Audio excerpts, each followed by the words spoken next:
বাংলাদেশ ভারত দুই দেশের কূটনৈতিক চ্যানেলে এখন চরম উত্তেজনা চলছে। আওয়ামী লীগ সরকারের পতনের পর থেকেই গেল 15 বছরের সম্পর্কে ভাটা পড়েছে। বাংলাদেশ ও ভারতের মধ্যকার উত্তেজনা এবার নিয়েছে নতুন।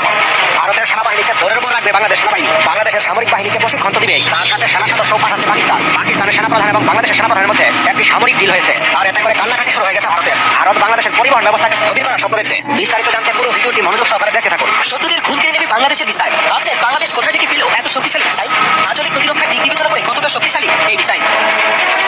চলতি বছরে বাংলাদেশের সামরিক ভান্ডারে যুক্ত হয়েছে তুরস্কের তৈরি অত্যাধুনিক মিসাইল সিস্টেম টাইগার মিসাইল, যা শত্রুদের কল্পনাকে। বাংলাদেশ অশান্ত হলে ভারতও নিরাপদ থাকবেন বলে হুঁশিয়ারি উচ্চারণ করেছেন বিএনপির স্থায়ী কমিটির সদস্য মির্জা আব্বাস। দক্ষিণ এশিয়ার ভূ রাজনীতিতেও নাটকীয় মোড়। এমন একটা খবর সামনে এসেছে যা ভারতের ঘুম হারাম করে দেওয়ার জন্য যথেষ্ট। দিল্লির জন্য এক নতুন ধাক্কা। বাংলাদেশকে কোণঠাসা করে রাখার এজেন্ডা বাস্তবায়ন করতে গিয়ে উল্টো ভারতই ভূ রাজনীতির খেলায় একের পর এক গোল হজম করে চলেছে। পাকিস্তান রাশিয়ার ট্রেন্ড, ভারতের নতুন আতঙ্ক। পার্শ্ববর্তী দেশ ভারতের রুপির দাম গতকাল বৃহস্পতিবার ইতিহাসে সবচেয়ে নিচে নেমে গেছে। এ নিয়ে টানা 7 লেনদেন অধিবেশনে রুপির দাম কমেছে। চলতি প্রান্তিকে ডলারের বিপরীতে রুপির অনেক দাম হারিয়েছে। বাণিজ্য ঘাটতির পাশাপাশি পুঁজি দেশের বাহিরে প্রত্যাহার হওয়ার কারণে রুপির এই দরপতন চলছে। এমত অবস্থা সর্বমহলে প্রশ্ন জাগ্রত হচ্ছে, তাহলে কি অর্থনৈতিক মন্দায় দেউলিয়া হতে যাচ্ছে ভারত? যদি তাই হয়, তাহলে কি শেষমেশ ক্ষমতা ছাড়তে বাধ্য হবেন মোদী সরকার নাকি না?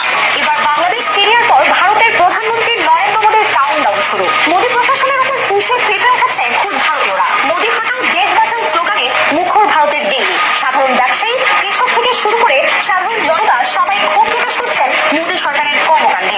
উত্তপ্ত হয়ে আছে ভারতের রাজনৈতিক মাঠ। অভ্যন্তরীণ ও বহির্বিশ্বের বিভিন্ন ইস্যুতে চাপে রয়েছে বিজেপি সরকার।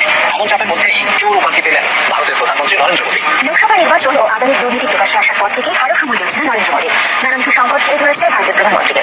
বাংলাদেশের সঙ্গে সম্পর্কের অবনতি হওয়ায় মারাত্মক প্রভাব পড়েছে ভারতের অর্থনীতিতে। এর ফলে ভারতে শুরু হয়েছে দেশ বাঁচাও আন্দোলন।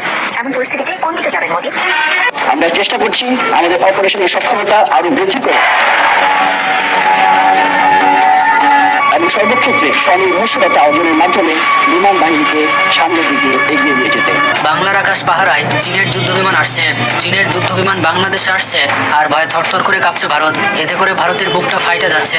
বন্ধুরা, আঞ্চলিক ও বাইরের দেশের হুমকি মোকাবেলায় বাংলাদেশ বিমান বাহিনী সাজছে যুদ্ধের সাজে।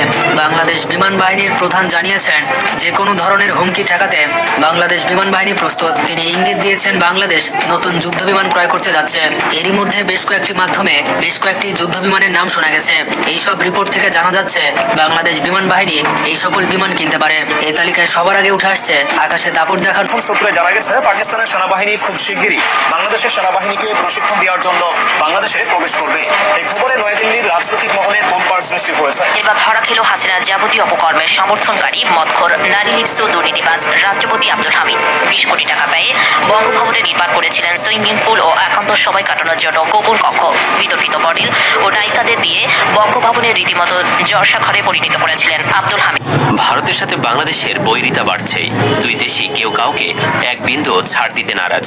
বিষয়টি আজ করতে পেরেই ভারতীয় সেনারা সীমান্ত হত্যা বাড়িয়ে দিয়েছে কয়েক গুণ।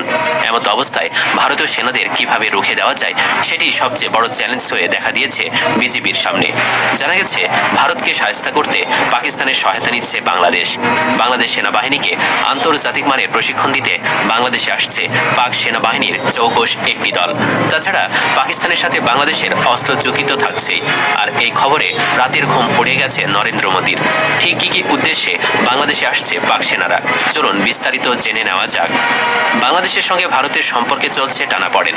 ভারতীয় মিডিয়ার অপপ্রচার সহ নানান ইস্যুতে সেই সম্পর্ক ক্রমশ খারাপ হচ্ছে।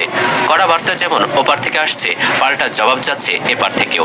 সম্পর্ক উন্নয়নের কথা বলা হলেও থেমে নেই ভারত ও দেশটির মিডিয়ার অপপ্রচার। এবার তাদের মিডিয়ায় ফলাও করে প্রচার করা হচ্ছে পাক সেনার জন্য দরজা খুলে দিচ্ছে বাংলাদেশ। 5 দশকের বেশি সময় পর বাংলাদেশে ফিরছে পাকিস্তানি সেনা। আর এই খবরে ভারতীয় প্রতিরক্ষা বিশেষজ্ঞদের মধ্যে গভীর উদ্বেগ